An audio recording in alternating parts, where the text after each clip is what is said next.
সোমবার, আজ আছে আবার ঈদ। দেখি আজকে আবার কোনো কাজ হয় কি না, কারণ রিপোর্ট আমার চেক করানো হচ্ছে না, কোনো ট্রিটমেন্ট চালু হচ্ছে না। এবার সত্যি আমার খুব বিরক্ত লাগছে, কারণ অ্যাপোলো হাটে আমি এসেছিলাম রাত 8টার সময়, আমাকে রিপোর্ট দিয়েছে। খুব খারাপ অবস্থা চলছে এখন আমাদের।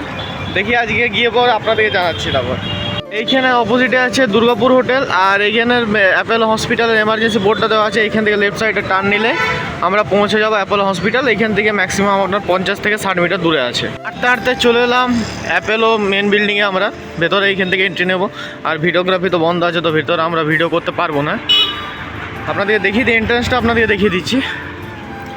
কিছুটা আসবেন আপনার 200-300 মিটার ওই মেন রোড থেকে এসে আপনারা এখানে দেখতে পাবেন অ্যাপোলো, আর ওই দূরে লেখা আছে মেন ব্লক। 2000 years later. মেডিক্লেমটা অ্যাপ্রুভ হয়ে গেছে। আমাদের মেডিক্লেমটা হচ্ছে এমডি ইন্ডিয়ান, অ্যাপ্রুভ হয়ে গেছে। এখন বাজছে দুপুর 3টে, আমরা হসপিটাল যাচ্ছি অ্যাডমিশনের প্রসেসটা চালু করতে। অ্যাডমিশনটা হয়ে যাক, তারপর আপনাদেরকে আমি বাকিটা দেখাচ্ছি। যদিও হসপিটালের ভিতরে ভিডিওগ্রাফি অ্যালাউ নেই, তবু যতটা পসিবল আমি দেখানোর চেষ্টা করব। ফাইনালি বাবাকে আমি শিফট করে দিয়েছি, হসপিটালে অ্যাডমিশন হয়ে গেছে। এখনই চা কফি দিয়ে গেল। এও দেখি মা, এত বড় ফ্লাক্সে চা দিয়েছে, পুরো ভর্তি চা ছিল।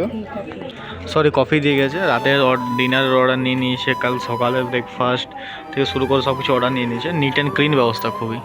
আর এখানে অ্যাটেন্ডারের জন্য বেড দেওয়া হয়েছে, এখানে অ্যাটেন্ডার থাকতে পারবে। আর বাবার বেড এখানে।